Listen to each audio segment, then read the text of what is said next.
Good afternoon.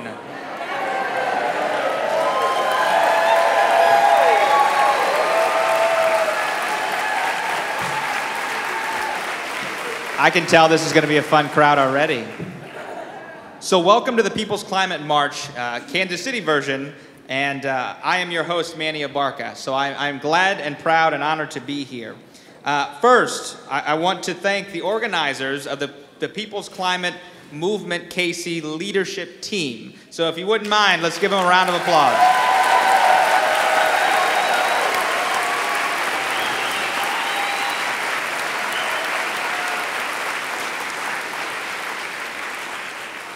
Today, massive numbers of people are gathering in Washington, D.C. and around the country to march in the name of climate action, economic and racial justice, and a fair and equitable transition away from fossil fuels.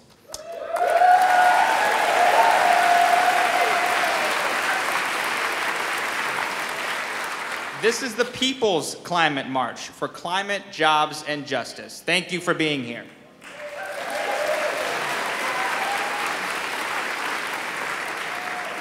So, you probably don't need to be reminded about some of these things, but I want to tell you why we're here, why you're here.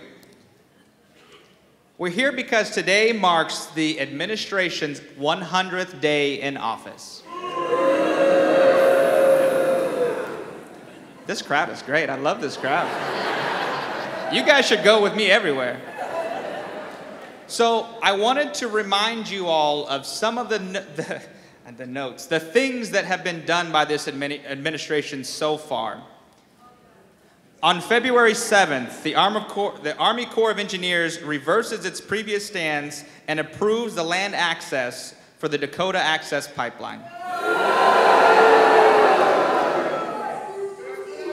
February 16th, 45 signs a joint congressional resolution eliminating the rule that stopped mining companies from dumping toxic waste into our waterways.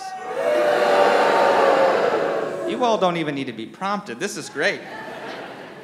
March 15th, 45 proposes cutting the EPA budget by 31% and announces plans to review and roll back carbon pollution standards for vehicles in Detroit.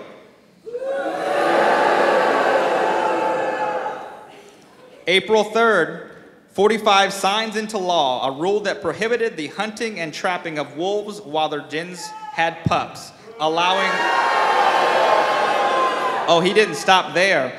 Allows the killing of bear cubs or mothers with cubs, and allows hunting of grizzly bears from airplanes. Now, boo. On April 28th, 45 signs an executive order calling for a review of offshore drilling leases. Finally, well, not finally, he had a lot more, I just had to summarize it. 45 also states that he would pull the U.S. out of the Paris Climate Agreement. That's your president. Perfect, you got it. We are here to stand up and fight back today.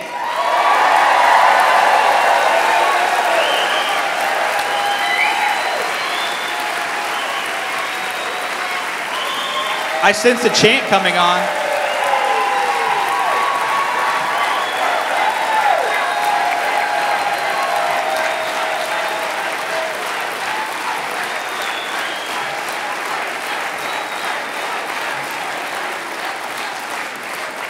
So, today, obviously you're here to act. So I want to remind you about something you can do from your seats right now to participate and send a very clear message to those who are making these policies. So, how many of you all have a smartphone? How many of you know how to tweet or Facebook? How to hashtag and @ people? Good. Let me give you a few things that you can take note of right now to make sure these messages are clear. You can @ Donald Trump, whatever you'd like. You can hashtag Climate March, and you can hashtag Climate March KC. You can hashtag We Resist, We Build, and We Rise, one of the main mantras of today's march. So I'd encourage you to do that throughout as you find moments and messages that align with what you believe in. So please, feel free to do that. Take pictures, smile, take pictures with all of these thousands of your closest friends today, and make sure you're sharing our moment together. So, why am I here? Why Manny Abarca? Why me for this position right now? So, in 2006, when I went to college at the University of Central Missouri, I was sparked by an inspirational moment. A friend of mine was, I guess, rallying in the quad, and I was on my way to some meeting or something that I was doing, or class, I guess, that's college. And she stopped me and said, Manny, I want to tell you about what I'm doing here. And I said, well, I'm a little late. Hurry up and I'll listen for this moment. And she said, okay, well, I want to tell you about what we're doing to our planet. And I said, oh, okay, you got more time. And she said, well, today we're planning the National Teach-In on Global Warming Solutions. And I don't know how many of you are familiar with this, but this is another 350.org movement that started in 2006. It was from that moment that she inspired in me something that I'll never forget, that no issue is more important than how we treat our planet.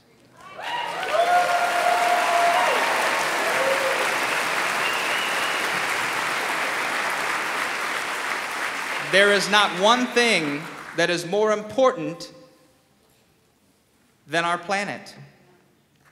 And we need to give every moment of our time we can to ensure that our planet is protected for us now and for the future generations to come.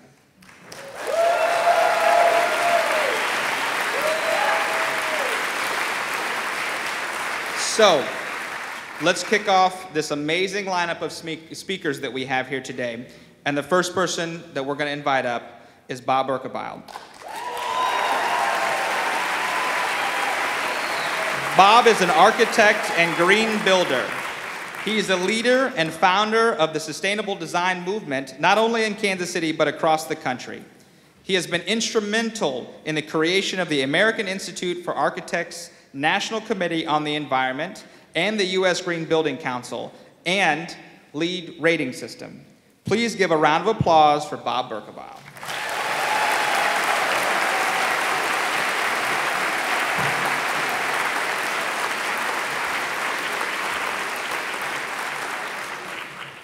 Thanks, Manny, and thanks to all of you. I won't ask about the new administration. I think you've covered that pretty well so far. Several of you, even this morning, have shared with me that as far as you're concerned, our climate has been trumped. I don't happen to agree with that. I think this is a very important wake-up call that's created a tsunami of opportunity, and your turnout proves that for me.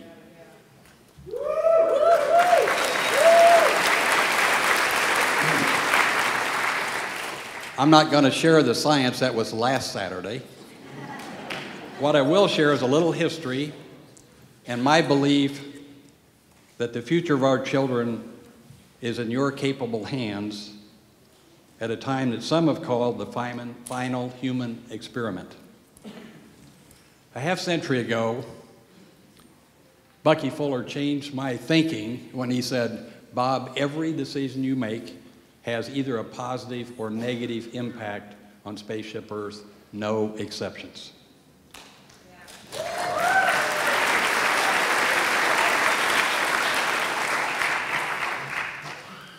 2 decades later at the Hyatt Regency, I had a second epiphany as I was working on the rescue team. And of course, as my first question, which was, did I kill all these people, as that was answered, the second question was, what is the real impact of our designs on the people we intend to serve? Are we improving their lives and well-being, the vitality of their neighborhood, the city, the watershed, the airshed, or not. And I remembered Bucky's observation: either I am improving or diminishing the potential of Earth and the human condition, no exceptions. Shortly thereafter, Leon Shenandoah, the Iroquois chief that National Geographic called the Chief of Chiefs, told us that we have a very unique asset that the rest of the world desperately needs. He said, as I've grown elderly and traveled the world, I grow weary. The exception is when I'm here in Kansas City, where my heart grows strong and my spirit soars like an eagle. Robert Mueller, the Secretary General of the United Nations, agreed with him and said, you need to plant a forest in the shape of a heart to remind yourselves of this asset and this responsibility. And hundreds of you did plant that forest, and it is maturing and growing wild southwest of KCI.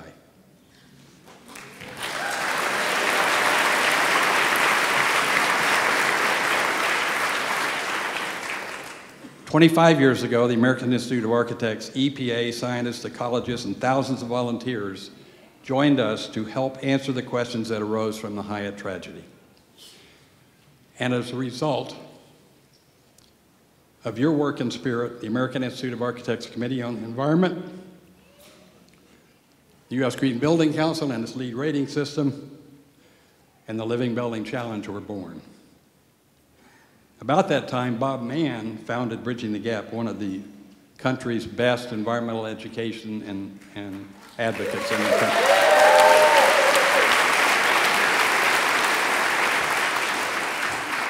At the same time, the National Science Foundation sent me to Antarctica, where scientists and climatologists shocked me with their discoveries about the relationship between our designs, human behavior, and climate. I think it's important for you to know that every forecast they gave me in 1993 has been exceeded by the reality of our action and inaction. But since then, the aforementioned incentives have grown from local to national to global as a direct result of your work and collaboration to create new climate-positive programs, including, if you remember, Mayor Kay Barnes was one of the first to sign the Mayor's Climate Initiative. And many of you collaborated to set goals and create new partnerships to transform our community. The city has reduced its greenhouse gas emissions ahead of goals.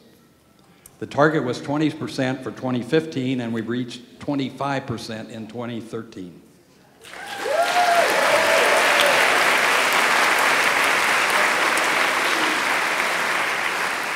The Sierra Club entered into an historic cooperative agreement in 2007 that called for KCPL to offset 6 million tons of greenhouse gases per year through adding renewables and energy efficiency by 2012. The results are too extensive to list, but a few highlights include Cycle 1 of the Missouri Energy Efficiency Investment Act was a $110 million investment, achieving 150% of the goals by 2016.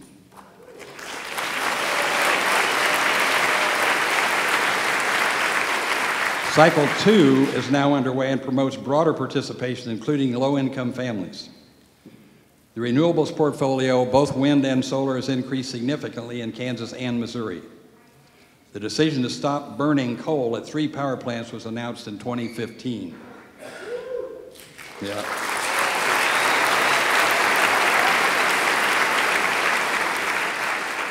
Kansas City tops the nation in electrical vehicle growth as a result of KCPL's Clean Charge Network.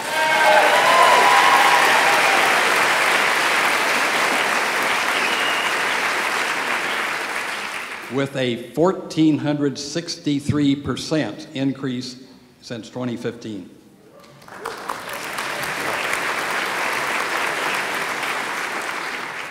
The city renegotiated with the EPA to revise the overflow control plan to go beyond capturing more stormwater to scrubbing pollutants from the air and water, sequestering carbon, and transforming the vitality and resilience of our neighborhoods. Well, I'll skip that. There's too much. I can't share all this. The Kansas City Native Plant Initiative, a diverse group of more than 40 partners, and possibly the initiative with the most potential, is working to transform our culture and create a landscape that is beautiful and resilient, purifies our air and water while hosting pollinators, sequestering carbon, and manufacturing topsoil.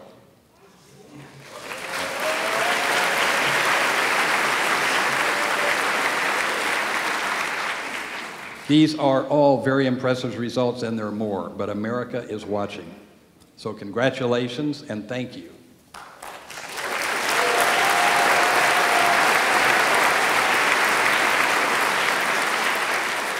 But much more is required, and time is not our friend. Einstein said we shall require substantially a new manner of thinking if mankind is to survive.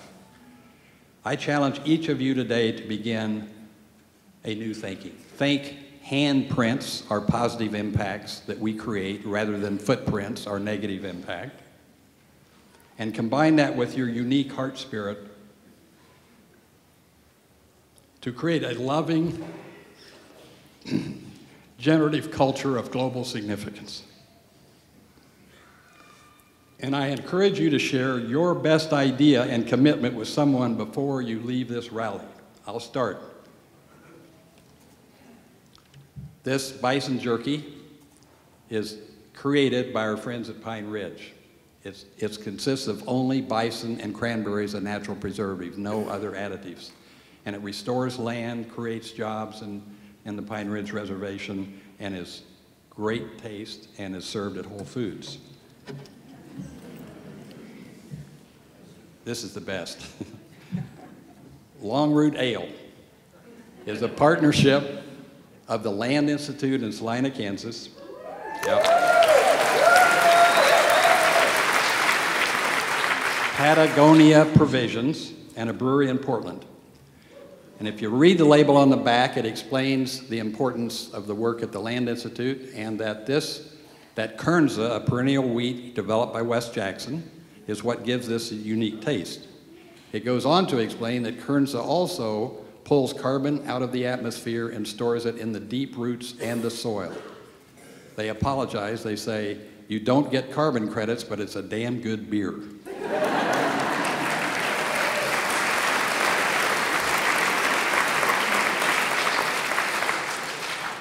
So my commitment is working with the Native Plant Initiative partners, any of you who are interested to create 5 new products that are this good or better for us and the environment.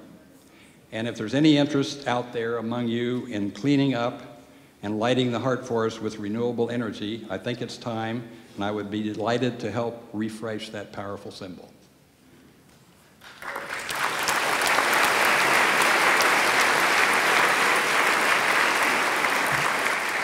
Thank you again for all that you've done, and especially for what you're about to do to give our children reasons to be optimistic.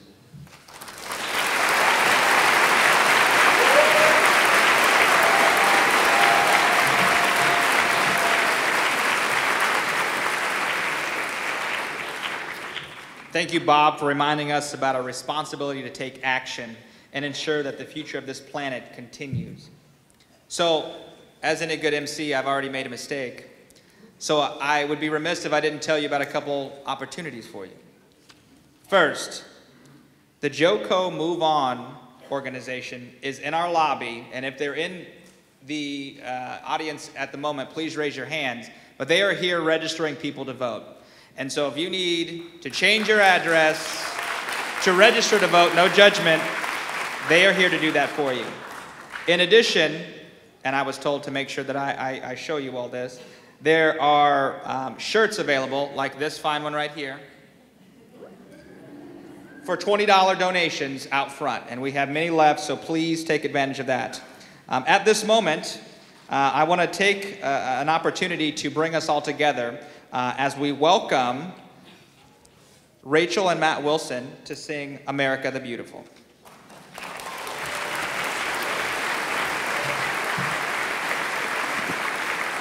Thank you.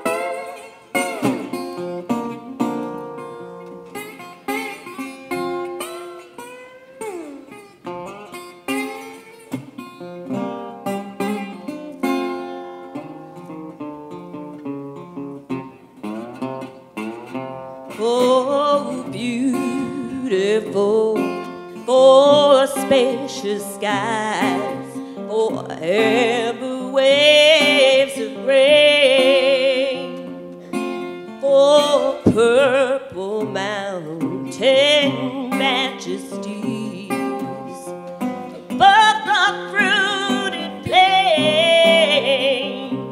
Oh, America, God shed His grace on thee and crowned thy good with brotherhood from sea to shining sea.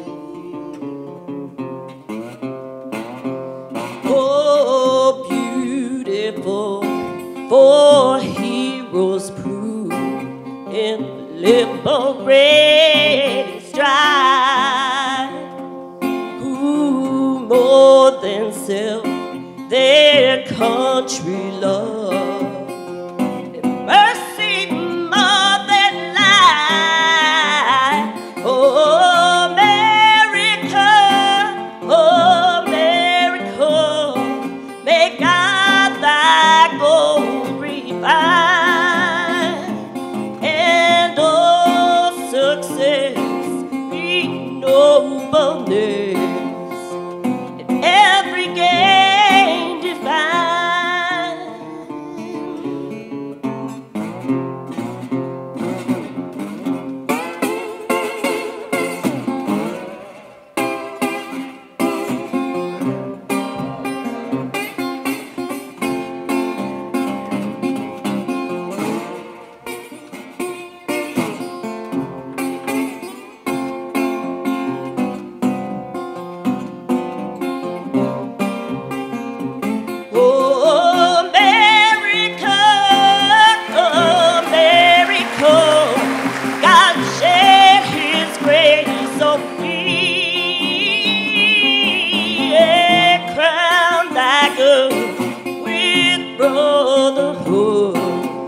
From sea to shining sea,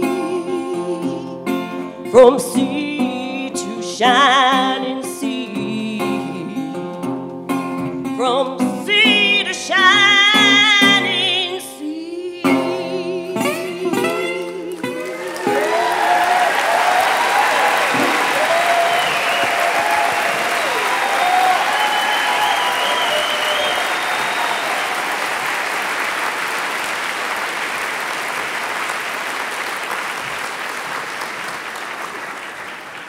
What a beautiful rendition to remind us all why we're here.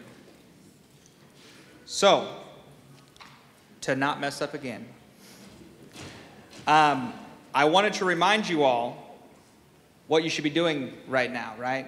So you got your iPhones out or your droids and you're tweeting and Facebooking. And what's the hashtag again? I don't remember. Let me just remind you just in case. At Donald Trump. These are suggestions, by the way. Hashtag Climate March, hashtag Climate March KC, hashtag We Resist, We Build, We Rise. That can be a couple hashtags if you'd like. So please, as you find moments of inspiration today, continue to tweet those messages out to make sure that those that surround you who are not here today know what you're doing and why you're doing it. So, I think somebody's probably going to tell me as well from the Climate Movement March organization about how many people are here. And so make sure that we give the correct and accurate number as to how many people are here. Because we'd hate for an alternative fact to say that there was only 2 or 3. So I'm sure someone will be telling us soon. So without further ado, we're going to go back to our speakers. I want to introduce Stu Schafer. Stu is a professor and a farmer. His academic vita includes a BA in English and Environmental Studies, an MA in Sociology, and a PhD in Sociology. His non-academic work experience ranges from farmhand to oil-filled roughneck to consultant for Native American tribes and organizations. Stuart not only teaches environmentalism, but practices what he teaches at his own small organic vegetable farm in Jefferson County, Kansas. Please help me welcome Stu Schafer.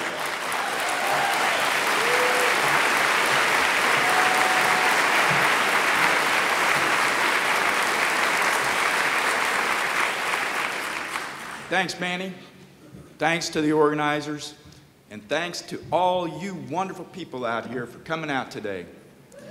I'm happy to be with you.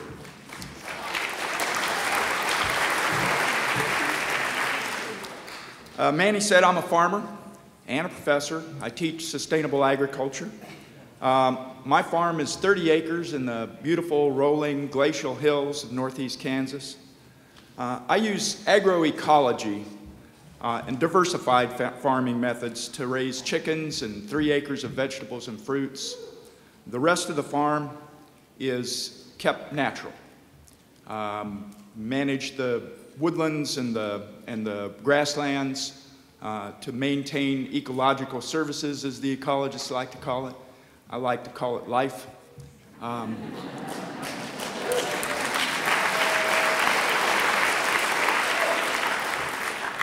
Pollinators, turkeys, deer, coyotes, the whole family is there. So it's a little piece of the natural world that we're all trying to preserve and protect. I'm proud to be a peasant.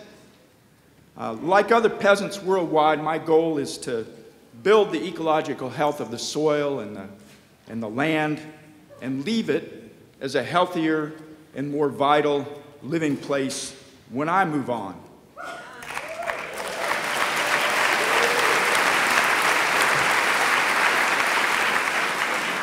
And in the process, to provide healthy, organic, tasty, fresh food for my family and for the people in my community.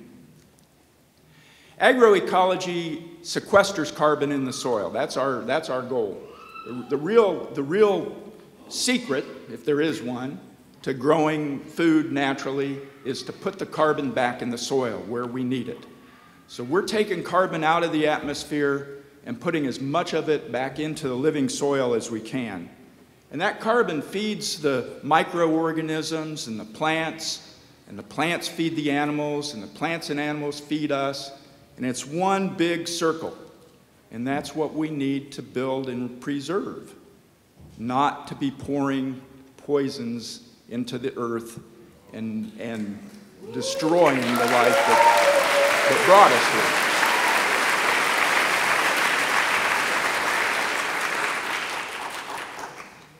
At the same time, like everybody else, farmers have to adapt to climate change. It's not easy. It seems like every year gets crazier. We have spring in February, summer in March, winter in April.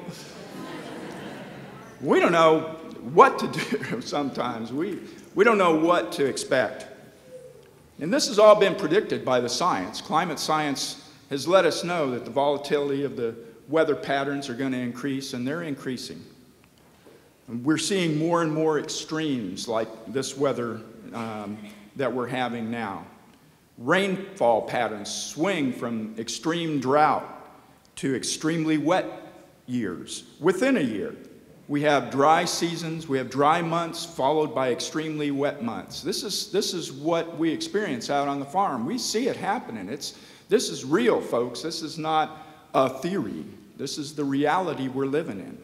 So we have to adapt to that. We do what we can, and while we're doing it, we're trying to do our part to mitigate some of the effects of past and current mistakes that unenlightened people are doing. So in general, the days and nights are getting hotter. The seasons are getting more fluctuating. We don't know when frost is going to hit. We don't know if we're going to have a frost. We don't seem to have winters anymore. The trees and plants are just as confused as we are. The trees bloom when it seems like they should, and then they get hit by frost. So it's very difficult. Farming is very risky. I know some of our counterparts in other parts of the state have been experiencing even more experiencing even more difficulty with the weather patterns, the droughts, the wildfires that just struck in south central Kansas, terrible, killing rangeland and crops and housing farmsteads. So we've been a little more fortunate in this part of the state, but we're still having to adapt. Last week I was in Joplin. I just got a text from my daughter who lives down there. They're having floods today. They're getting flooded by this same weather system. They're getting 4 to 8 inches of snow in western Kansas, and Colorado is having blizzard conditions. When I was in Joplin, I drove through the parts of town that had been hit by that massive tornado a few years. Tornadoes, increasing severity of tornadoes and storms are part of this pattern. It's eerie. There's a swath about a mile wide right through the heart of Joplin where there aren't any old trees or old buildings left. They're rebuilding, but you can just see exactly where that tornado just devastated everything. A few years ago, I was in New Orleans. Well, a few years after Katrina, I was in New Orleans. Same kind of story. You know, the devastation of lives there, just impossible to fathom. My parents and my grandparents lived through the Dust Bowl days in Kansas. We don't want to face that ecological disaster again, but I fear that, you know, we should be prepared. Those kinds of things can happen. But fear and depression are reasonable responses, but that's not what we're about. We can't succumb to fear and depression. In the face of difficult times and an uncertain future, too many people have turned toward demagogues and false prophets who tell them to reject reason and what they can see with their own eyes. But this is not the time to panic or bury our heads in the sand. Today, we are joined together from here to Washington, D.C., from north to south, from sea to shining sea.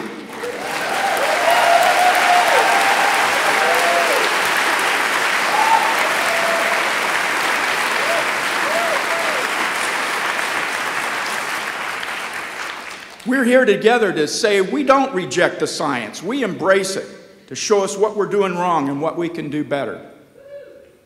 We don't betray our spiritual, religious, and ethical traditions that tell us to love and care for one another and the lands we live on and love.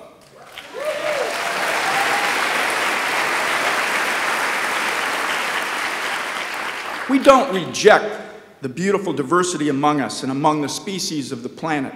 We embrace and defend it as our source of strength and resilience.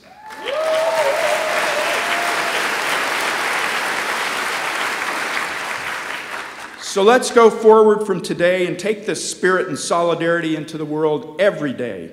Nurture it and grow it until we turn back this civilization's race into madness and destruction and remake the world into the beautiful, abundant place it desperately wants to be. Thank you.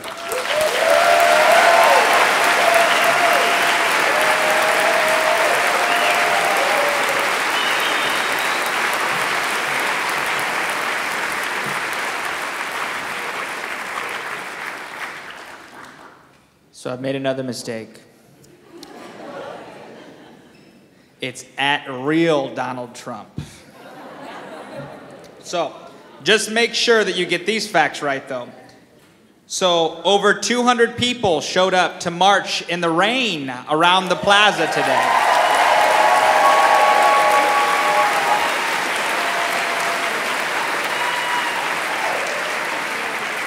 There's another fact. Over 1,000 people have showed up here today in Kansas City to show how we care about our planet. So media in the room, take note of the facts. So this next speaker that I'm going to introduce, I want to make sure you all are ready because he's a real organizer. And he's going to bring you, hopefully, to your feet. So, I want to introduce to you Terrence Wise.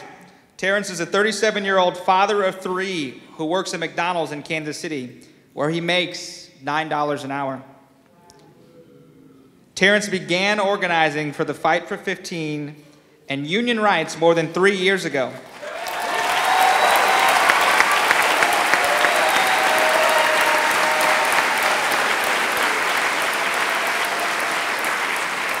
It is through his action that he has caught the attention of national media, and he has emerged as a voice for the movement and inspiration for low-wage workers across the country. He has helped build the Fight for 15 into an international movement through his leadership on delegations in Ireland, Brazil, and the European Union. Please welcome Terrence.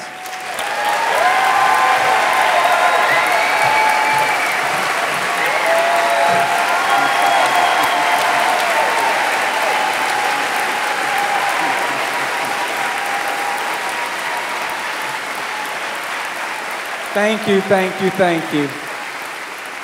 Thank you. I can tell you, I won't let the weather get me down. It's easy to wake up and look out the window and see the rain and kind of be down, you know, feel that way. But today I was inspired when I woke up. I knew I had a march to come to, a climate rally is what they want to call it. But I knew that I was coming to be a part of the movement. Not a moment, a movement, as this sign right here says. And when I walk in the room and I read the back of your shirt, Manny, and I see signs like Our Labor, Our Planet, I know I'm in the right place. I know I'm with the right group of people. I really do. Well, as Manny stated, my name is Terrence Wise, and I'm a McDonald's worker, a leader in the Fight for 15. 4 years ago, I was working 2 full-time jobs in fast food here in Kansas City, while my fiance worked a full-time job as well as a home health aide. Our family, despite our 3 incomes, still lost our home here in Kansas City. We found ourselves living out of our purple Dodge minivan, right out in front of my job, right here close to where we are today. This was the reality for my family. I felt depressed. I was angry. Listening to my 3 girls, one of whom has asthma, in the back seat of our minivan sharing a blanket. That was our habitat for the night. No parent should have to go through this, none. To see our belongings piled high in the back of our minivan. Even though I work in the richest nation on earth, the planet we live on right now, my family has to continue to live in poverty. And not only my family, but many families here in Kansas City have to endure these conditions. I've worked in fast food for nearly 20 years, but I only make $9 an hour, as Manny stated. I have no sick days, no vacation, no voice on the job whatsoever. And as a result of these conditions, the lives of my children and my fiance have been on the decline over the years. Not just my family, but workers all across Kansas City have experienced homelessness and struggle to provide the basic necessities for our families. Each month we choose between paying the rent, keeping food on the table, or keeping utilities on. Those are decisions we're faced to make every day. I know fast food workers who endured this past winter without working heat, without running water. We work in a $200 billion industry where companies like McDonald's make over $5 billion a year in profit. Unbelievable is correct. Where CEOs like Steve Easterbrook, the CEO of McDonald's, is making $14 million a year. $9,000 an hour, folks. We work hard every day making these companies filthy rich, but our children continue to live in poverty. The fast food industry wants to perpetuate a myth that I am not a typical fast food worker. They would have the public believe that fast food workers are just teenagers looking for a little extra spending cash. Well, the Washington Post recently reported the average fast food worker is 28 years old. 70% are 20 years or older. And 1/3 of fast food workers are over the age of 40 years old. 2/3 of fast food workers are single working mothers. Why should people who work hard every day in the richest nation on earth wake up and still live in poverty? Why?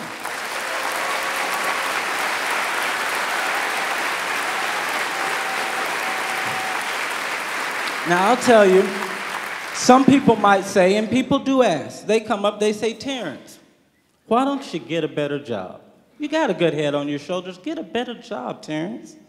Well, I'm here to tell you there simply aren't any other jobs. Low-wage jobs like fast food and retail are the fastest growing in America's economy today.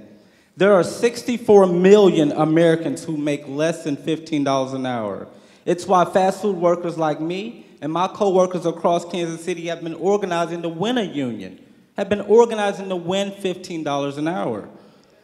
That's the only way to make these bad jobs good jobs, organizing.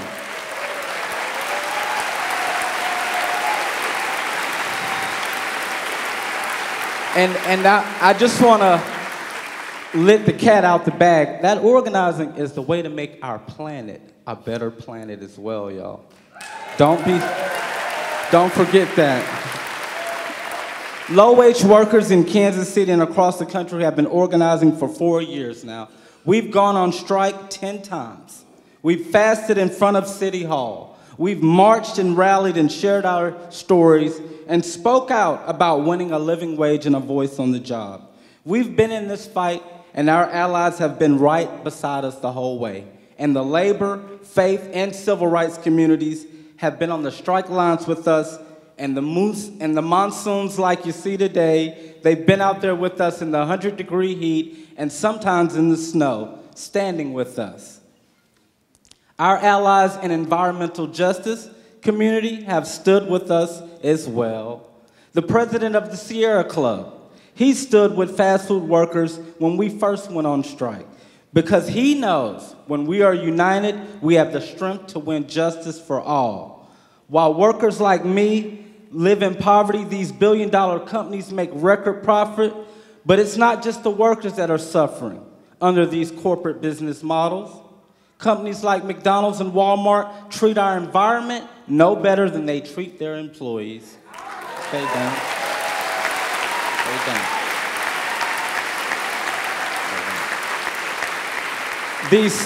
These same corporations that are leading the global race to the bottom are also engaging in unsustainable practices that harm our planet and waste vital natural resources.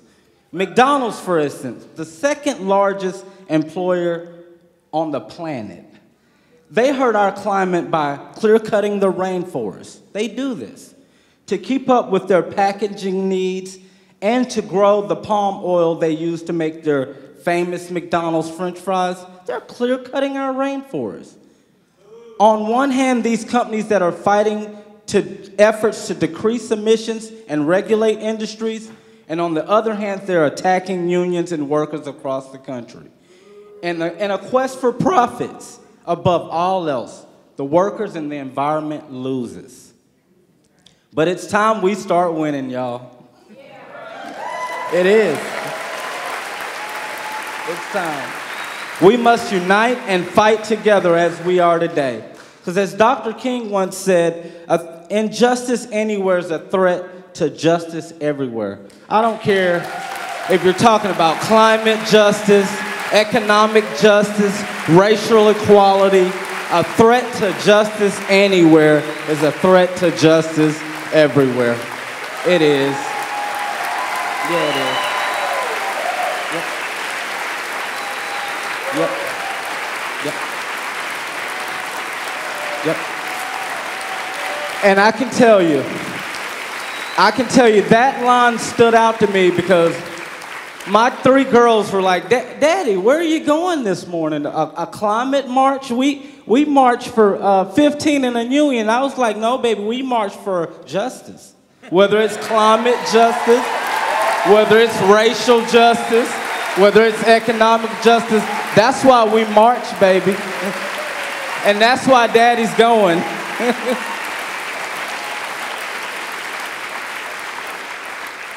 Because we must continue to fight together, y'all. We must continue to march and rally together to ensure that our planet and our community is working for everyone, for real.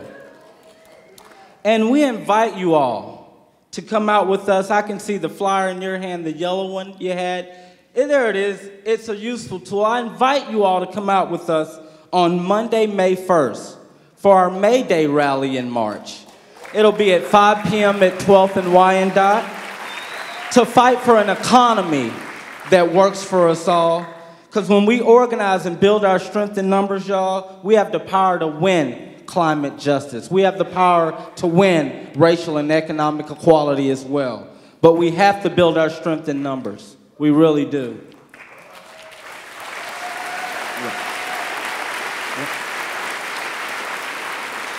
We have a long fight ahead of us.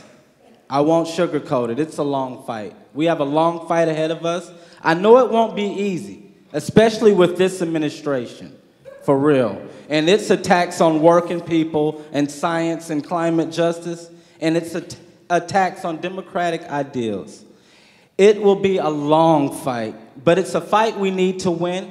It's a fight for our future, our country, and our planet. We are stronger together. United we stand, y'all. Thank you for having me.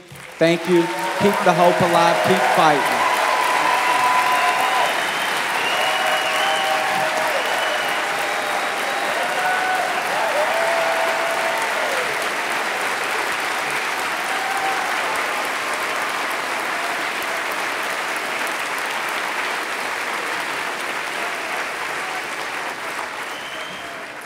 As Terrence walks through the crowd, make sure you look at the back of his shirt that says, "We are worth more."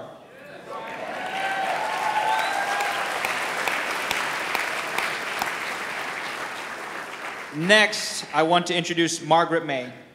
Margaret is the executive director of the Ivanhoe Neighborhood Council, serving one of the largest neighborhoods in Kansas City since 2001. Under her leadership, Ivanhoe has achieved numerous accomplishments, which have resulted in INC becoming a community development corporation that develops new housing and rehabs and repairs existing housing stock. Because of Margaret's work in Kansas City's urban core, she was nominated to serve on the EPA's National Environmental Justice Advisory Council under President Obama.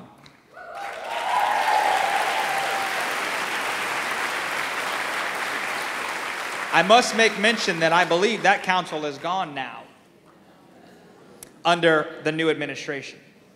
So please welcome Margaret May.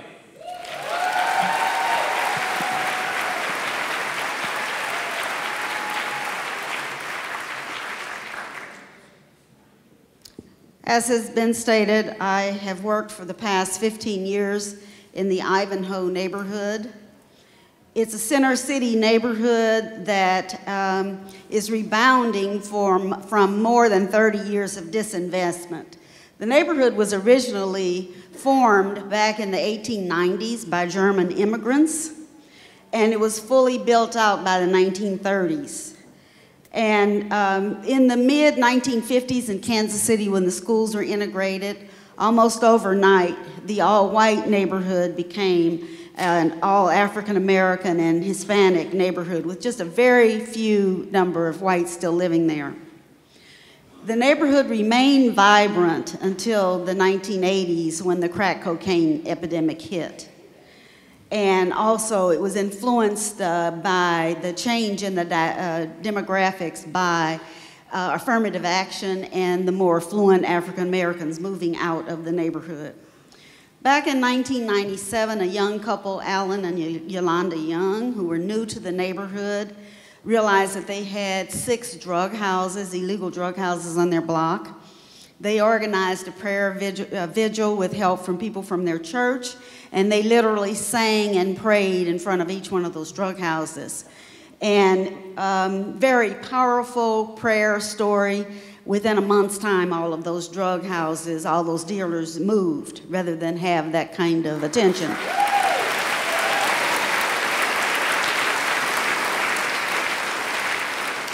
And with that energy, the people in the neighborhood asked Alan if he would become the president of the organization that had been formed back in the 1960s.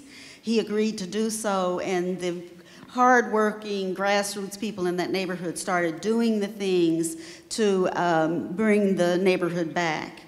In 1999, the Kaufman Foundation called Alan in and said, "We want to give you some money." The Kaufman Foundation give him some money to help do the work that they were doing in the neighborhood.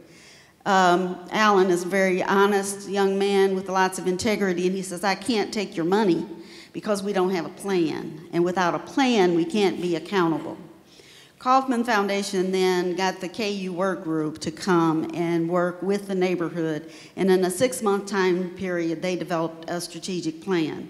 And the Kaufman Foundation then provided the neighborhood with a 3-year operating support grant. With that grant, I was hired in 2001. We, 6 months later, renovated some space in the Harold Thomas Center for our office. And since that time, have our own building with the help of James B. Nutter on the 3700 block of Woodland. I was asked by the EPA here in Kansas City if I would serve on the National Environmental Justice Advisory Council, or NEJAC, and I served from 2010 to 2016. I had the opportunity to visit environmental justice, or EJ, communities throughout the United States. We'd have a meeting each year, one in Washington and one in one of those places that were EJ communities. And I was amazed to learn and meet people in Native American communities who literally have to drive 2 miles or more to get fresh water. I was astounded visiting in New Mexico to learn that there are neighborhoods where at least one person in each one of the houses in the neighborhood have either experienced or had a family member that experienced cancer or died from it. You know, Kansas City is number 5 in 25 cities to be most impacted by climate change due to the large number of days we have each year that are 90 degrees or more. And we also have so many freeway lanes per capita, more than other large metropolitan areas. Bruce R. Watkins Drive, a roadway that connects the north to the south, runs right down the middle of the Ivanhoe neighborhood. And we have more people in Kansas City that have died from extreme heat than from tornadoes. Over the past years in our country, temperatures have continually come up. And we have many homes in neighborhoods like Ivanhoe that are powered by gravity-type furnaces and that don't have air conditioning. And many people, older people that are living in those homes that are, really, really seriously impacted winter and summer in particular. We've got very large numbers of neighborhoods that have low income, a very low income. $20,000 a year is the median family income in Ivanhoe.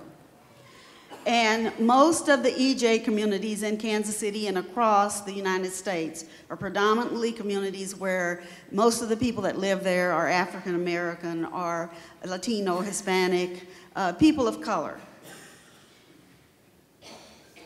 As we look at and think about climate change, and we think about the people who are most likely to be severely affected by the results of climate change, all of us, regardless of our color or our economic situation, we've got to realize how very important it is that we learn from each other. No matter how much we know, there's something each of us can share with another so that we know more. And each of us must do our very, very best to be sharing what we know with others. Because quite often the people who know the least are the people who live in those EJ communities, and quite often don't realize that there are things that each individual can do to make a difference with climate change. Conserving water, riding together in cars rather than driving a car singly. When we do buy new appliances or equipment, to make sure we're getting high energy efficiency as possible. Planting rain gardens, growing our own food so that we don't have to have everything shipped in, and planting trees.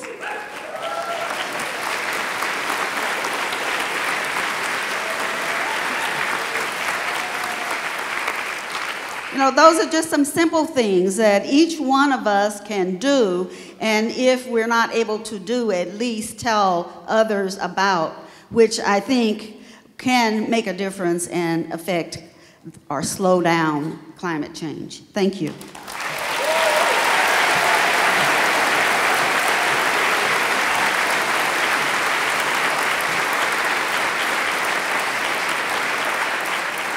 Thank you, Margaret, for reminding us the struggles of our environmental justice affected communities. So next, I want to introduce Mary Silwance, who is a spoken word poet and has prepared a piece for us today. And immediately following that will be the Haskell Indian Nation's University Dancers.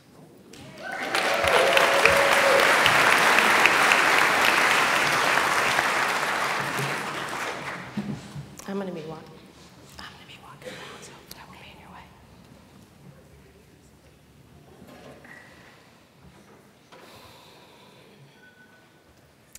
Between entitlement and guilt, in honor of the 185 environmental activists murdered in 2015 alone, I'm wearing my slogan emblazoned t-shirt. I've got my science, my Energy Star appliance. Sipping out of my clean canteen, I'm as green as can be. Doing my best on the grid with my nest. Turbines and panels weaving air and heat into air and heat. I shop with cloth, not plastic. Driving my electric, avoiding chemical suicide from the pesticide. I grow food, not lawn, even feeding bees with my seeds. My life being rearranged to fighting climate change, using all my might in the face of this fright. But guess what? It's not enough. My fear, my supersized righteous indignation ain't cutting it. It's inadequate because it's not 185. 185 activists deactivated while us in the Capitol capitalizing, continuing to afflict those from the District of Asia, Africa, Latin America. 185 representing them, the odds never favor. My carpooling, bike, and bus riding can't tally the dead. My banners, buttons, bumper stickers can't name the unnamed, can't resurrect 185 indigenous dissidents macheted by corporation and government for defending their habitat from America's manifest destiny. Strip mining mountains for Fitbits and tablets. 185 fighting regimes that forsake rainforest for steak, forsaken more forest for cake. 185 asking me to wake from the American dream and develop a new scheme. So now let's take. Wait, hold up.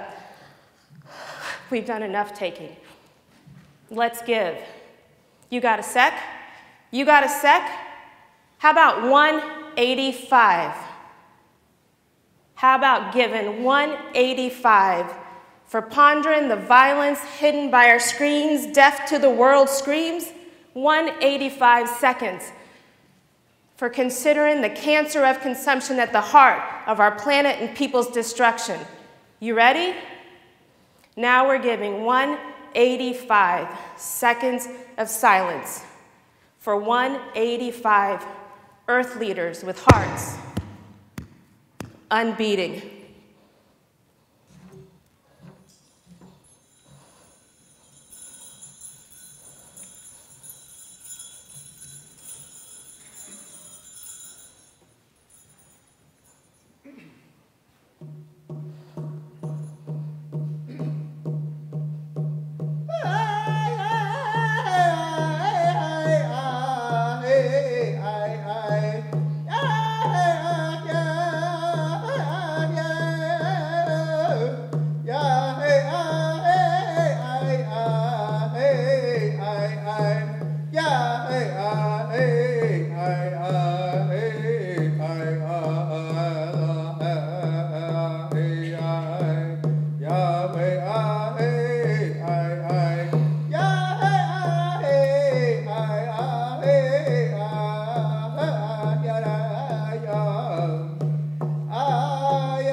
Good night.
we gave 185 seconds of silence.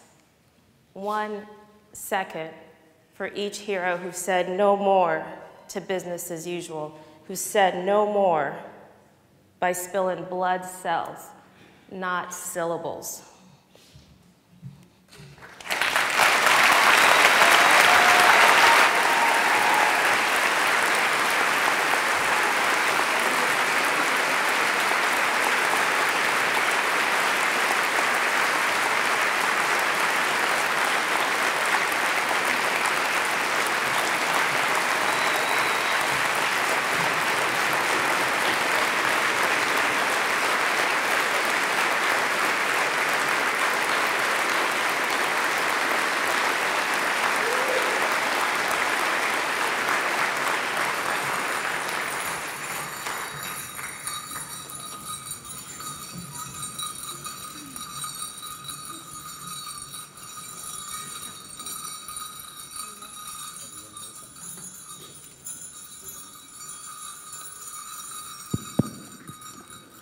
Appreciate y'all coming out here. We're the Haskell dancers over here from Haskell Indian Nation University. Ani Chukche Haipi Hini Kadagiwi. We're great, awful. Everyone showing up here. We'd like to explain everyone's regalia. They're not costumes. Costumes are what you wear on October 31st. So with that being said, we're gonna go over here in the red. From a fancy shawl, kind of a butterfly. She's got light footwork. Over here in the middle, we got buckskin, northern and southern buckskin over here. Wave hello. Next time we got Calvin over there in the chicken dance, a prairie chicken style. Far left of me, we've got jingle dress dancers from the Great Lakes region. And then myself also from Woodland in Wisconsin, Great Lakes region. So with that being said, we're just gonna do a quick intertribal exhibition for everyone. We're gonna show you guys our styles, our different footwork. You know, everyone dances differently. With that being said,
up, ladies and gentlemen.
Aho, Pinigi, Pinigigi, aho. Wash day, wash day. Look at all them beautiful people out there. Give it a round for my chujunk and my chunchkes.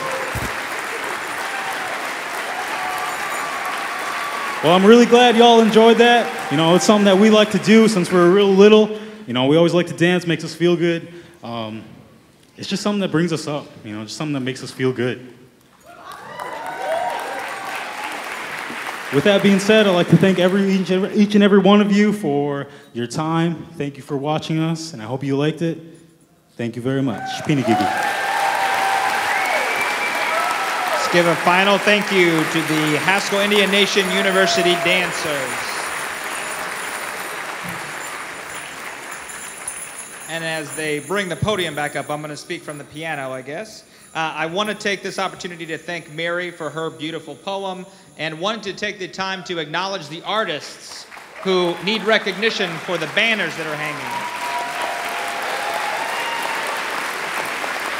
I unfortunately can't read the entire bios of everyone, but want to at least acknowledge the people. Stephanie Bloss, Lydia DeMonte, Pauline Ford, Morsel Ibrahimi, Megan Ghani, Adrienne Gann, Julian Youngbird, and Anna Morales. So give them a round of applause for the beautiful art that line our walls here.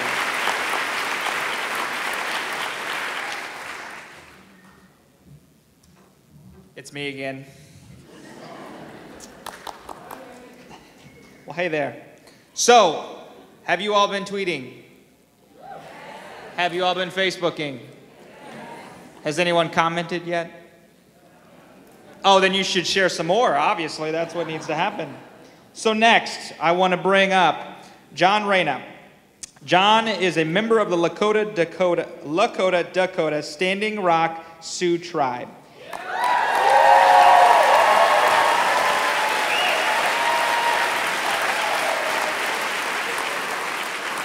He considers himself a lifelong learner and has been committed to healthcare from a young age.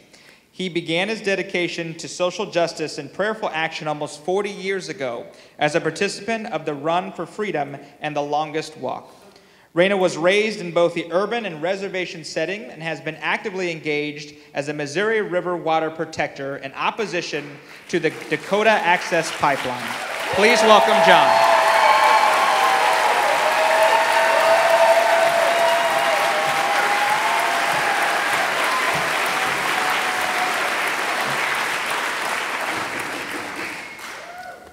There's some power in this room today. I feel honored to be here. So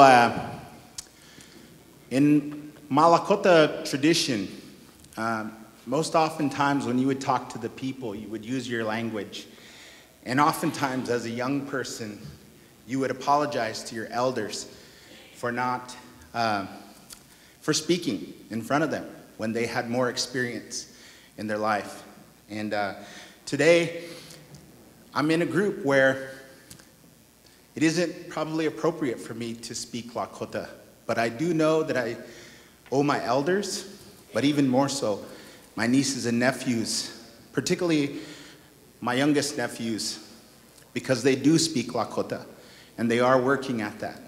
So just a little bit about myself, as Manny mentioned, I'm Hunkpapa Lakota. Same band as Sitting Bull from Standing Rock.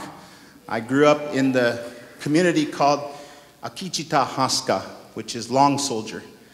And in true American revisionist history, it was renamed Fort Yates for a fallen soldier in the Battle of Little Bighorn. So you talk about insult and injury for our own district and town.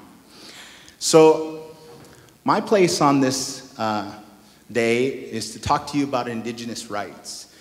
And I could spend a considerable time talking about relatives, talking about important actions and things at Standing Rock. But there's a lot of polarization after what happened in this last year at Standing Rock.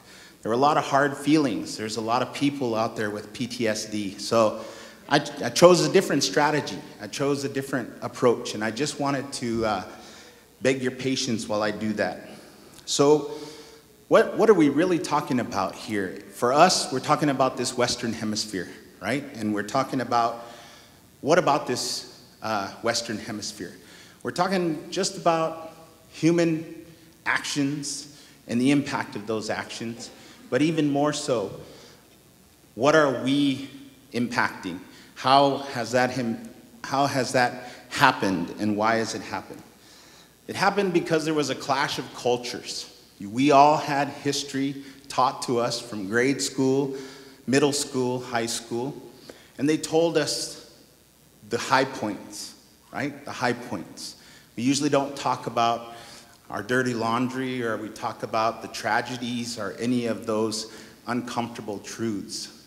But the reality is that we're here because we're in an uncomfortable truth.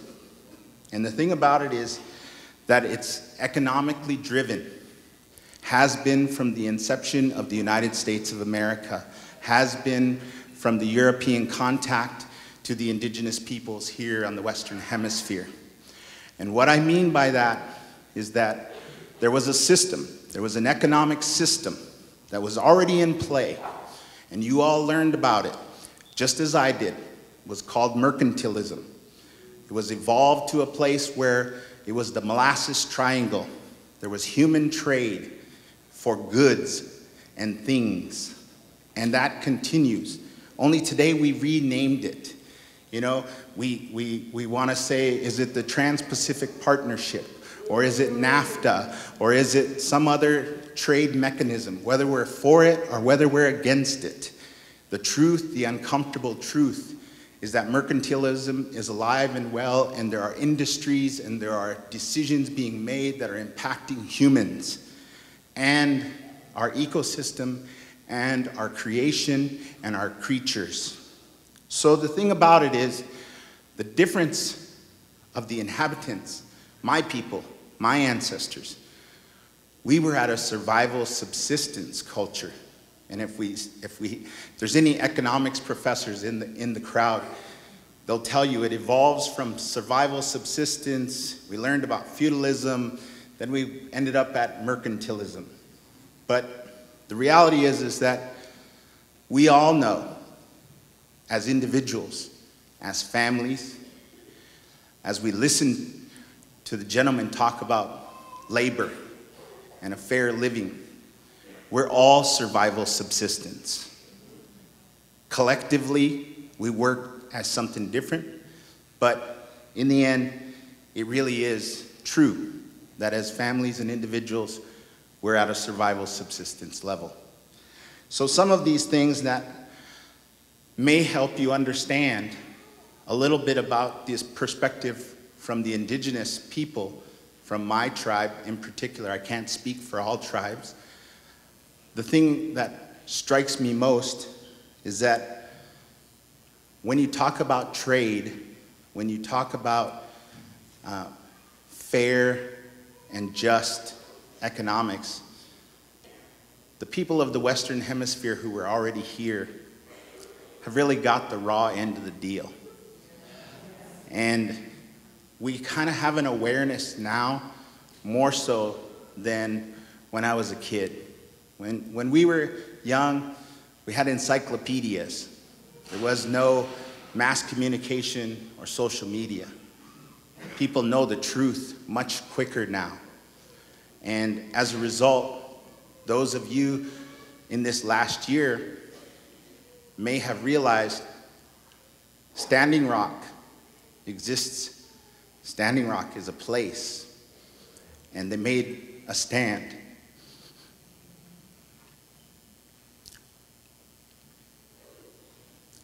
The real emotional and hard part for me, I came to Kansas City in 1989. And up until about 2 or 3 years ago, I'd introduce myself. I'm involved in patient care. I'd introduce myself and they'd say, "Where are you from?" And I'd start to tell them a little bit about myself, and I'd say I'm from Standing Rock. No one knew where Standing Rock was. Hardly anyone. Now if I say I'm from Standing Rock, there's a pause, and there's a recognition. Unfortunately, in this room, there's a cheer. So I'm in a good place.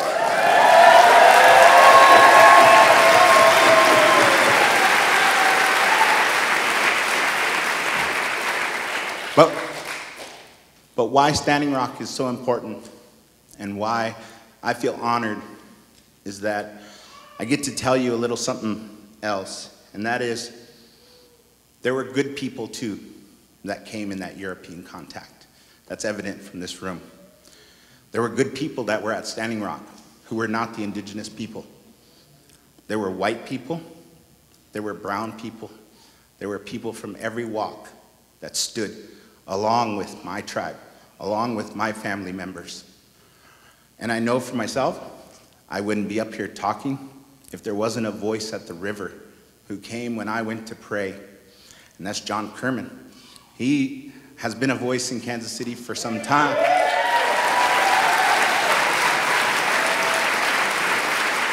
But so I don't want to give you a sense of a different justice, but I do know that there are cohesiveness that we can achieve, and that's what we are doing today. So that is my next point, is that what's the difference with indigenous rights? Why were they usurped and why were they taken? A lot of it was because we didn't understand the systems. We didn't understand what was happening. And for those of you who were here when Manny started the talk this morning and when he introduced, he did a timeline. What he didn't mention in his timeline was that just last night, the Executive Order 13754, which was granted, I believe, in 2008 by the previous executive office, gave the Native Alaskans a voice at the table in the petroleum decision-making. That was repealed last night. So the difficulty is that it's a minute-by-minute thing with this executive occupant now. And for me, it's really important that we understand what it means, especially for indigenous people. He hung a picture of Andrew Jackson in the Oval Office.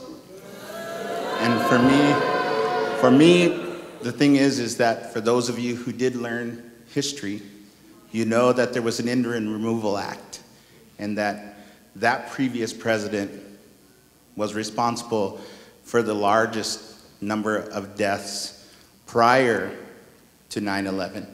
More than the number that were lost at 9/11 were lost in the Trail of Tears, fully documented. Well over 3,000, almost 4,000, who lost their lives just in the trek in being displaced. So for me, what I want you to understand about indigenous rights is that they are, to this day, the most vulnerable. And if you look at this banner over here, it hangs, it has beautiful, beautiful flowers, but it has a truly American symbol, and that is the American flag wrapped around a water protector, not in disrespect, but in distress. There are Americans who are saying we are in distress, and they're calling to the other Americans to say we need help. So I'm thankful that you're here today, because I'm asking you, along with all of your local concerns, all of those things as well, that we start to consider and relook at some of the history, but also some of the other dimensions. What you may or may not understand, and I think most of you do, is that indigenous people have a tremendous different worldview. This was brought to light by a Christian priest, an Episcopal priest at Standing Rock, named John Floberg. He presented this during a lot of the Facebook posting and things, but he helped people understand that basically indigenous peoples have no enlightenment. There is no era of enlightenment like the Europeans. We did not get a different philosophy about our connections and our kinship to the creation, to the Creator, and to all of our natural fauna. We started to be symbiotic long ago, and even when there was contact 500 years ago, we still had no enlightenment. We don't know that in our worldview. We don't have this quibbling and fighting over science. Yes, I'm party to it now, but as a culture and as a people, part of our kinship to nature and to the creation is because we have not taken that worldview, and we won't. And so that helps us understand differently our science and our laws, and especially the difference between the laws of nature and natural law and man-made law. When those things start to be understood from an indigenous people's perspective, without the Enlightenment, without kind of this self-centric, man-made perspective on itself, it starts to become very clear how we save our planet. That we recognize that in this industrial age, in the last couple hundred of years, we truly have lost our spiritual connection. We stopped thinking of things as sacred.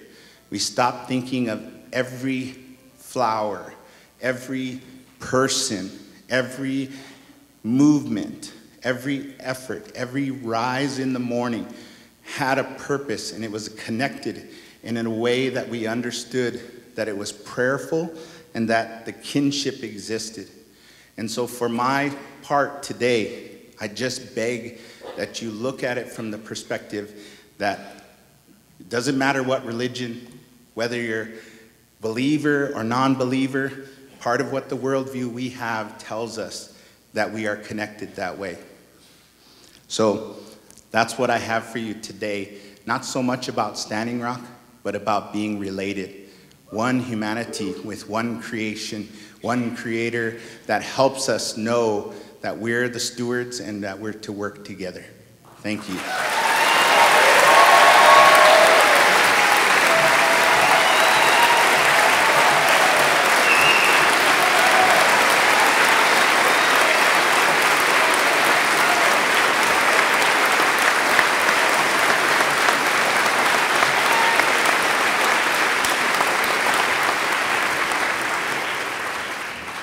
I had written here to stand up and give applause to John, but I think you guys got that without my prompt. So thank you again, John, for that powerful and important message. Next, I want to introduce to you Sergio Moreno. Sergio is an interfaith chaplain in the Clinical Pastoral Education Program at St. Luke's Hospital. He serves as the chair of the membership committee at the Rhyme Buddhist Center, where he also leads the Basics of Buddhism course and is a meditation instructor. He is a member of the Greater Kansas City Interfaith Council and serves on the board of Sustainable Sanctuary Coalition. Please welcome Sergio.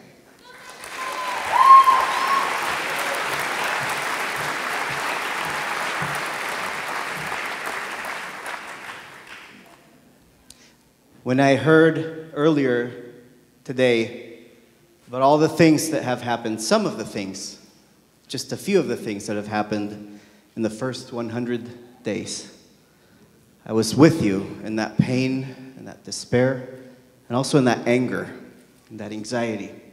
It's important to feel these feelings, to be angry, to be upset, and to stand up. It's also possible to veer into despair, to feel distress and perhaps even grow indifferent.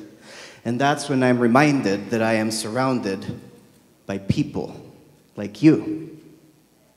And I'm reminded of the power of music and song and the power of poetry and spoken word and dance and science and art. I look at these beautiful banners that are not just beautiful but powerful. I look at your signs. I want to see your signs again. Let's see those signs.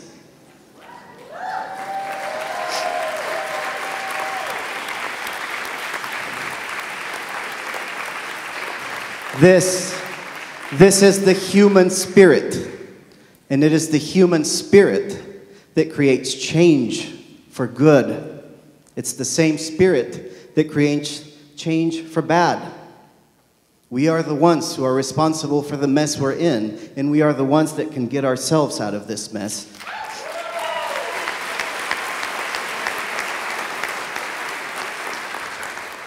And this is the same spirit that has informed our faith, our spirituality, our communities for millennia.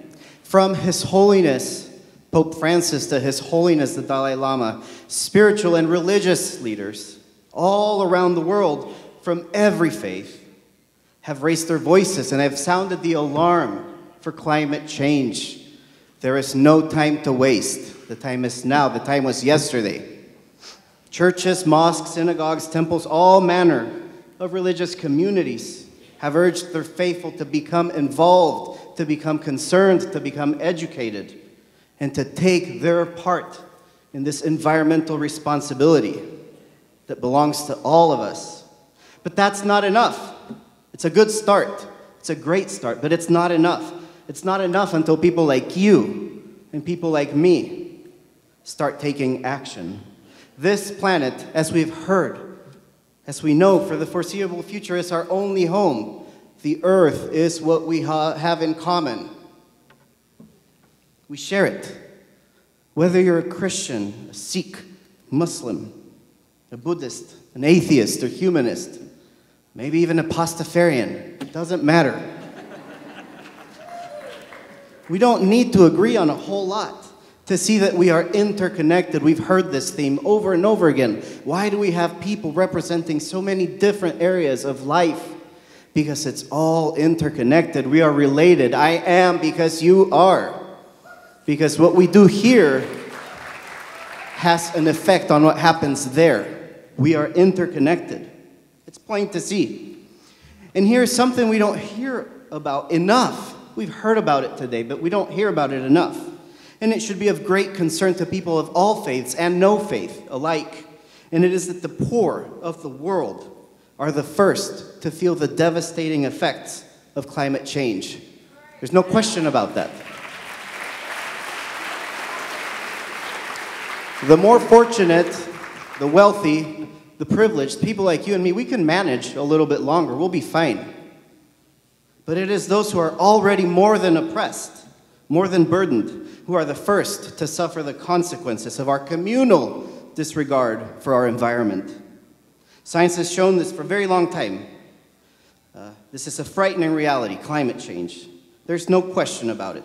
But what we should also realize is that climate change goes beyond the environment, beyond clean water, beyond clean air, clean energy, sustainable practices. Climate change has a direct impact on our societies, on people, on economic and social issues, on wealth disparity, health, peace, war. It is all interconnected. Now today all over our nation, and perhaps all over the world, I am not sure. I know that there are thousands of people marching and gathering in rallies across the nation, coming together to make this urgent statement. This is wonderful, very encouraging. I'm so encouraged. I'm filled with hope and joy to be a part of this movement. But the real work begins tomorrow. The real work begins as we leave this place. When we go back to our homes, our schools, our work, our communities of faith, our neighborhoods. You know, people of faith are often also people of prayer. I believe in prayer. I'm a person of prayer. And I believe in prayer in a way that I am sure you're familiar with. I believe that we pray for the hungry and then we feed them. That's how prayer works.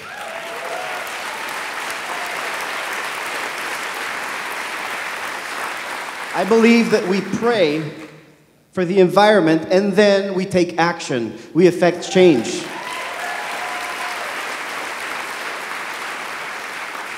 We pray for our government, we pray for our leaders, and then we make our voices heard in the ballot box with our representatives, with our emails and our phone calls and our tweets and our hashtags. That's how prayer works. So I want to thank you today for the work that you're engaging in, not just today, but in the days and in the years to come. And I thank you, and I hope that you will feel encouraged as you look around and you see all of these people who may not have a whole lot in common with you, but are here for the same purpose, to take care of this place that we share, to take care ultimately of one another. Thank you.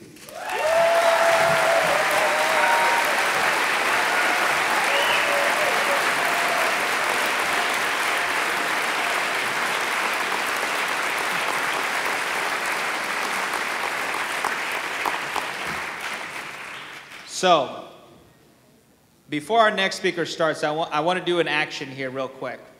I want to first acknowledge the children that are in the audience.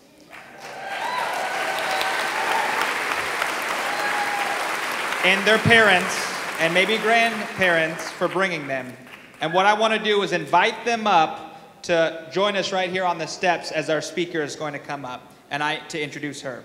And what I encourage you to do is take pictures of this and again, tweet @RealDonaldTrump and hashtag so that we can make sure that our voices are known.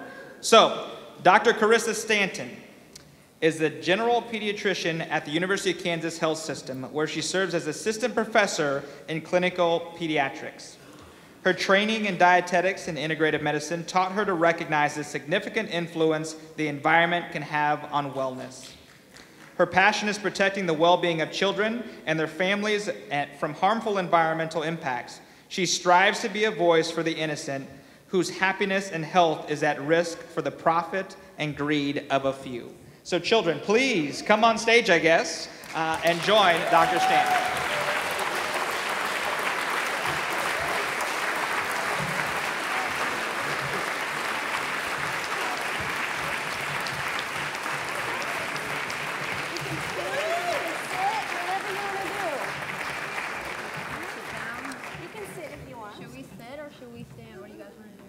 This is our future.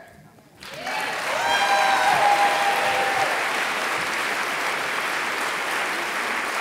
guys can sit if you want. Wow, thank you. Thank you for this opportunity to speak about something I am very passionate about, and that is protecting innocent children. And I am humbled by all these people that are doing more than their part to protect their future. I am already starting to see, as a pediatrician, the damaging effects of climate change on children. That is why when a person is denying climate change, I wish I could take them to my clinic. To see my 9-year-old patient that came in February, she was struggling so hard to breathe, she could barely talk. Her oxygen levels were low. At first I thought this was the flu, but then looking more into it, that was a pollen-induced asthma attack. In the middle of winter, due to record high temperatures and early high pollen counts. It was so early her mother had not started her usual spring allergy medications because her mother said, and this is when I knew I had to add it to my story, we have never had to start her medications this early. She has never had an allergy attack or asthma attack this early. Well, case in point, climate change is real. And that is just in Kansas, in a temperate climate zone. Children in more severe and extreme climate zones are not as fortunate. Right now in South Africa, millions of children are starving from one of the worst droughts in centuries in that area that is attributed to us, human-induced climate change. It is so sad that these children, who are not contributing to the problem, they are not driving cars, they are not eating steaks every day, are the ones currently most affected by it. The American Academy of Pediatrics, the group of America's pediatricians for children, has compiled scientific evidence proving what I am witnessing, that children are, and unfortunately will be, affected by climate change. Illnesses in children are already worsening. Waterborne diarrhea is worse with the increased flooding. Foodborne and vector-borne illnesses are worse with the rising temperatures. For instance, West Nile virus and Lyme disease is on the rise due to milder winters, and the insects are surviving more and spreading. And as my patient's story illustrates, atopic disease is worsening due to raising temperatures and pollen and decreased air quality. As for the possible future, if we don't do something, it could be even worse. Think of natural disasters, food and water availability, war from competition for resources, spread of infectious disease. In all of these, children are more vulnerable, less able to survive or protect themselves. The benefit of this current unsustainable society is not worth the risk to these children. The definition of sustainability is the use of resources by this generation to ensure that they will also be able to meet their needs. right? For the sake of this generation, we have to improve our sustainability, right?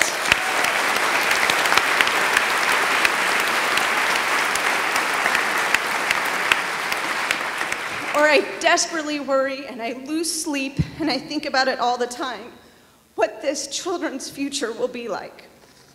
As a mother and a pediatrician, it breaks my heart that these innocent children and my innocent daughters, my innocent patients may have to endure hardships that they did not cause, like lack of food and water, may succumb to disease spread by worsening climate, may have to relocate, and may suffer from political and social unrest and be in the middle of that, may not be able to enjoy the things like fresh snow or beautiful coral reefs, or breathing fresh air on a cool spring morning with birds chirping in the trees.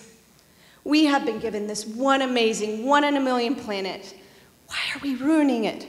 Why are we taking more than we need? With all the progress we have made, why are we using 200-year-old technology for a fuel source? Right?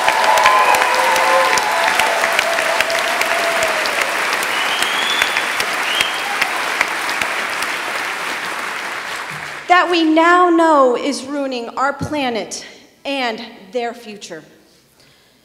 Scientific predictions say we are currently at a tipping point to prevent possible catastrophic damage. Actions made in the next 10 years,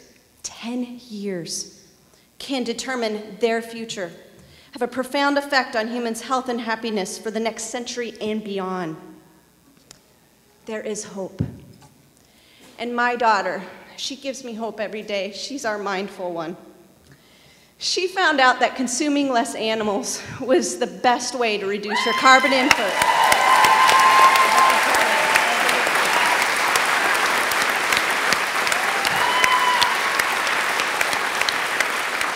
And thank God these children are smart because she was right. So now we eat plant-based and vegetarian.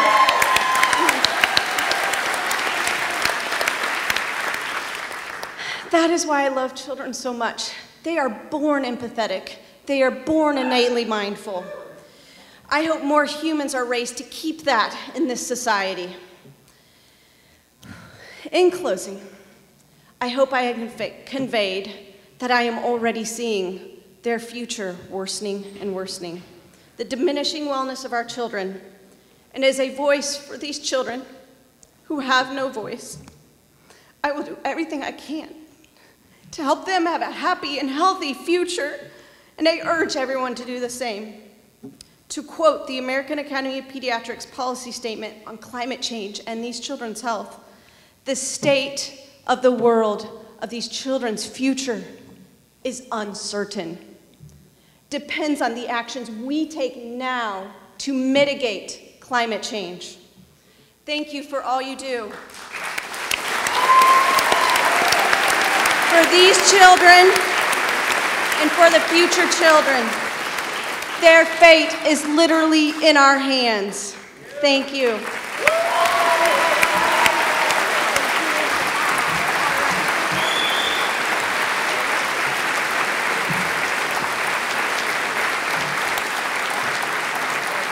Thank you, Dr. Stanton.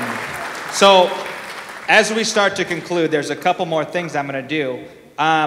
If a few of you will stay up here, because I've got something for you all too. So first, I want those of you who are here that have signs or t-shirts or banners or flags to stand up. We're getting to that one too. So what we're going to do is we're going to invite all the photographers up front real quick, and we're going to take this picture, and then we're going to share it in some way. And then once it's shared and reaches you, I want you to share it. So, pause.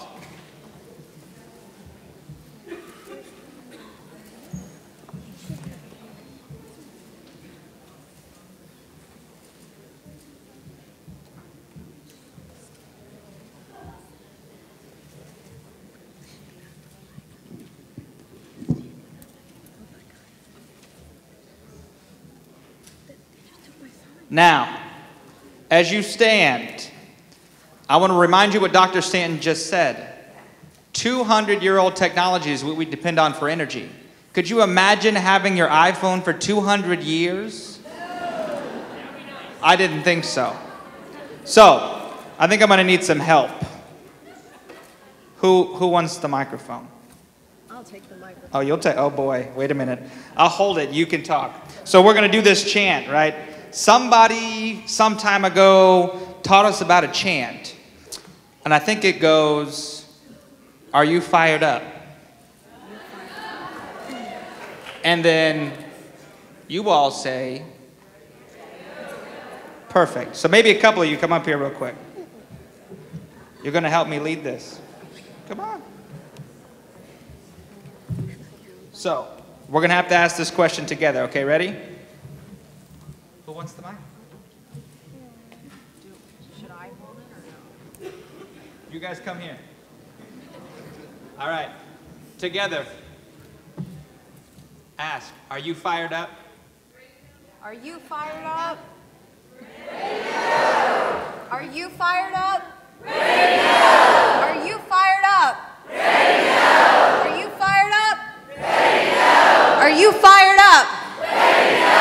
Are you fired up? Are you fired up? Thank you. So, I wanted to make sure that you guys were fired up because our next speaker is going to take us beyond the edge.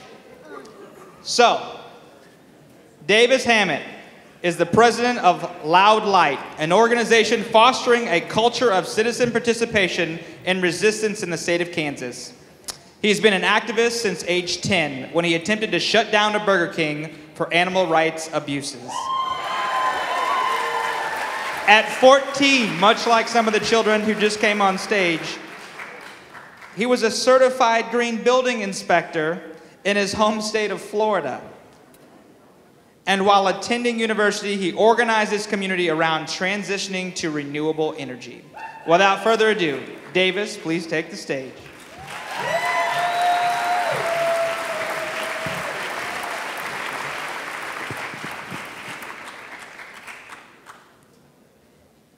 I was born 30 years after DDT was banned.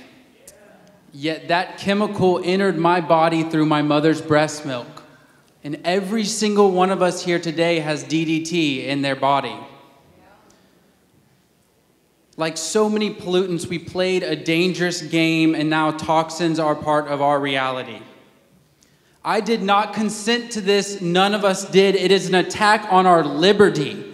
It is a betrayal of future generations to continue to play games with pollutants.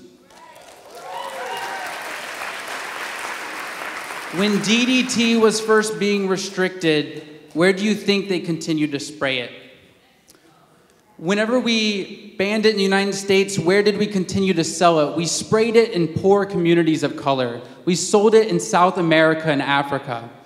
So much environmental injustice runs along these lines of race and class, and that is not a mistake. The lack of regard with which we treat our environment is reflected in the lack of regard and disrespect with which we treat each other. As we confront environmental issues, we must confront sexism, racism, and homophobia, all prejudice.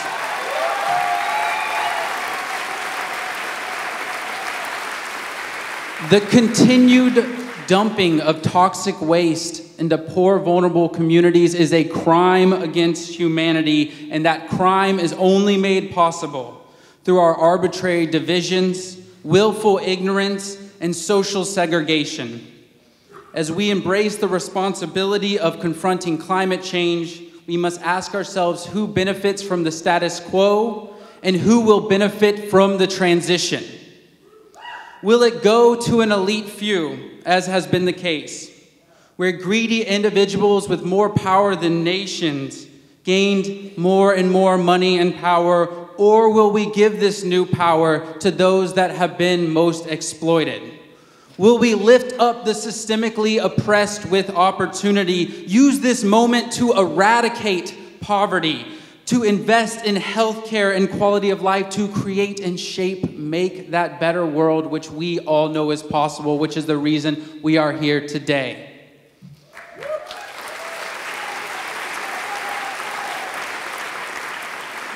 The interconnected struggles permeate every facet of the economy and every notion we have of justice. When the climate rapidly shifts, it's not just floods and drought, it's refugee crises. It's crop shortages that starve people. When we use unsustainable farming methods that pollute and collapse our water systems, what does that look like? It looks like in Des Moines, Iowa, where now they spend $1 million a year just to get nitrogen out of the water. By the way, that's upstream from St. Louis, Missouri. In Pretty Prairie, Kansas, they have the same nitrogen problem as many communities do, but they can't afford a system. So pregnant women and children are given water vouchers. These aren't simple problems. They aren't rural problems or urban problems, black or white problems. They are very deeply rooted, complex problems, and we must face them. But to face them, it will take us all, including those who ignore the science and disagree with you. So you have to find ways to begin those difficult conversations, to speak in languages that will win over their support, because it will take all of us. Because this issue, this cause, this challenge transcends our divides. It calls each of us to act. It requires each of us to grow in our understanding. It demands that we reassess our assumed premises, reevaluate the ideas of what our society is. I don't have the time to fully criticize the economics that dominate this era. But I will tell you the most dangerous word I know is externality. It's the word to describe all the real consequences: the child with asthma, the acid rain, the pollution of the planet and the land, the pollution of the people. We take every variable like that. We take every consequence, we call that an externality, and whenever we void our formulas of these variables, all we have created is a formula for extinction. If we want a better future, we must measure things differently. Does economic growth matter when a child is starving? Does the GDP mean anything when we can no longer drink our water? There are better ways to measure things. There's things like the GPI, the Genuine Progress Indicator, things that actually tell us how our people and how our planet are doing. We have these tools, but we choose to ignore them. The theories and institutions that dominate today, this entire system is so damn fragile, and remember that. You have the power to break or shape these institutions. You guide the national consciousness. You are a moral witness.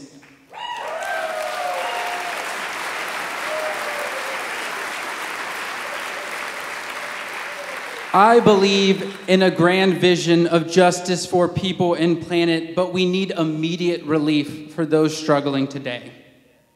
And that comes in the form of jobs, real jobs that pay real living wages. And conveniently, we have a real monumental obstacle we must overcome. We have so much good work to do. We can give people dignity and a purpose in life, rebuilding our old infrastructure, creating a new society based on sustainability, based on energy efficiency.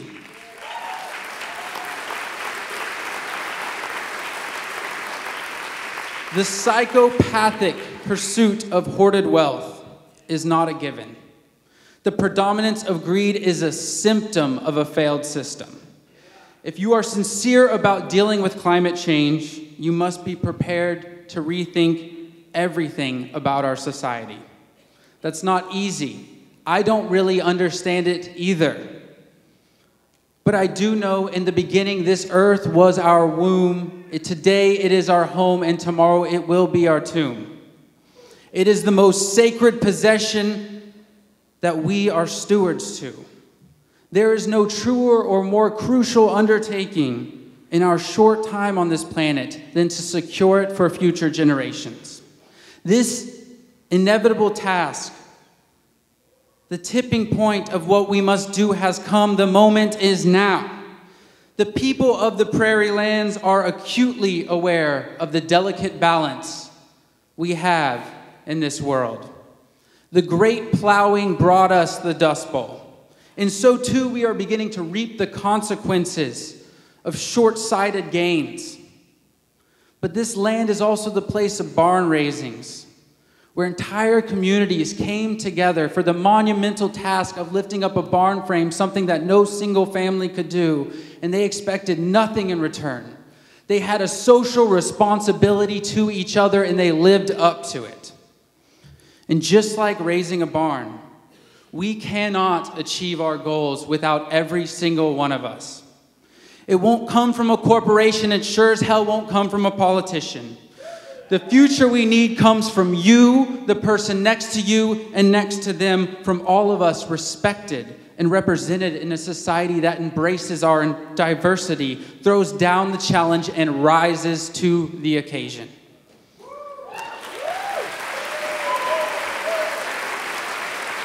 The climate revolution, the green revolution is inevitable. But will it too be a social revolution that steers us away from corruption and exploitation, away from inequality, inequity, and suffering? Will we use this moment to give power back to the people? May the green revolution be a people's revolution.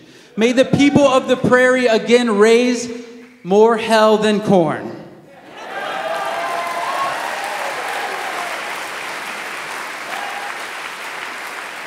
From the explosion of urban farming in Kansas City to the development of perennial polyculture in Salina, Kansas, there are important things happening here now. Be a part of it. Think of the skills you have. Find a way to contribute your talents. If that's volunteering at a community garden, weatherizing a neighbor's home, collecting water samples, educating your peers, no act is too small, no task too futile. Will you do something?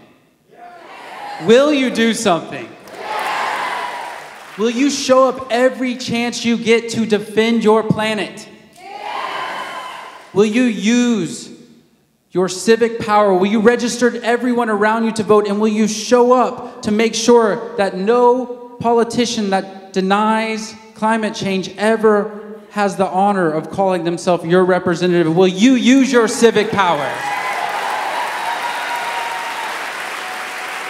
Organize within your neighborhoods, within your city, your county. Build coalitions, shape consensus, develop the collective muscle that is required to reign in this new era.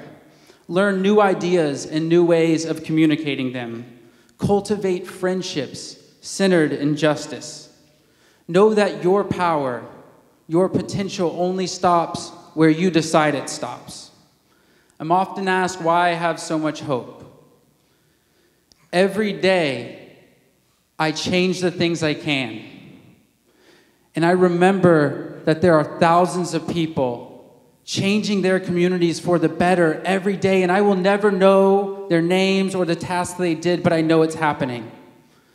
Now I know that 185 people were killed last year doing this work, and I have to honor that by showing up to do whatever I can each day as respect to them, to their lives that they gave for the cause.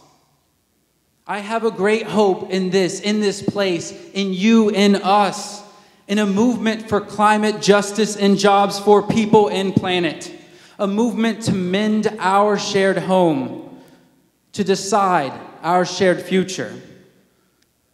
Whose future is that? Ours. Whose future? Ours.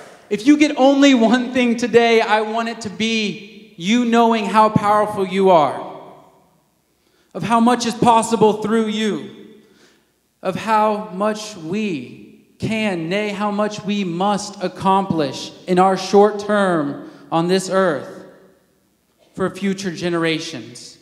We can accomplish it not in isolation, but in a togetherness that rises to the occasion, that uses each of our powers to shape our future through our movement.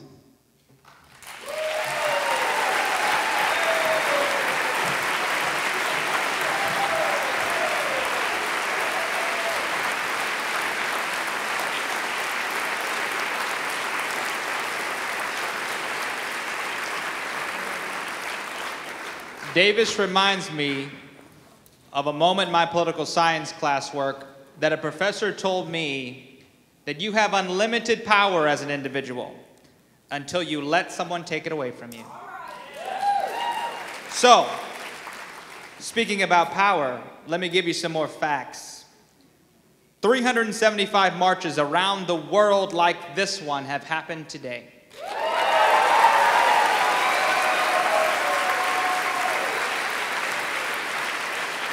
150,000 people have showed up in Washington, D.C., probably more than the inauguration, to march about saving our planet. We will resist the systems that attempt to divide us. We will build an economy that works for all of us, and we will rise united with justice for all. This is our moment now. We must take a stand. We must stand up and fight back. So what are we going to do? I didn't really hear you all that well. What are we going to do? That's what I thought you said. So, thank you all again for being here. Thank you to our sponsors, a full list of which can be found at kcclimate.org/March Partners. Thank you to the organizers, the wet marchers. Thank you for being here today. Remember that this is a movement, not a moment. Share these images with your friends, and let's take the fight to them. Thank you very much.